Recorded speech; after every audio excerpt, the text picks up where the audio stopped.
నమస్తే RTV news కి స్వాగతం. మీ సమస్య పరిష్కారమే మా లక్ష్యం.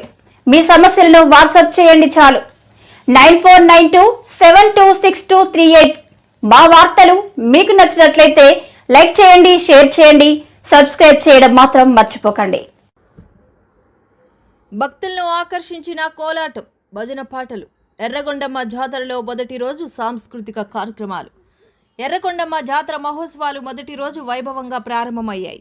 అల్లూరు జిల్లా కొయ్యూరు మండలం సరబన్నపాలెం, నడంపాలెం గ్రామాల మధ్య వెలిసిన ఎర్రగొండమ్మ జాతరలో పంపా పంచాయతీ పైడిపనులకు నుండి వచ్చిన శ్రీ శ్రీ శ్రీ శ్రీ రామాంజనేయ కోలాట బృందం, అడ్డతీగల మండలం దాకోడు నుండి తరలి వచ్చిన శ్రీ దారాళమ్మ కోలాట బృందం ఆలపించిన నృత్యాలు భక్తులను ఎంతగానో ఆకర్షించాయి. అలాగే రాజహొమ్మంగి మండలం దూసరపాము నుండి కోదండరామ భజన బృందం భక్తులు విశేషంగా ఆకట్టుకున్నాయి. ముందుగా ఎర్రగొండమ్మ ఆలయ ప్రాంగణంలో దీపోత్సవం కార్యక్రమంలో మహిళలు అధిక సంఖ్యలో పాల్గొన్నారు.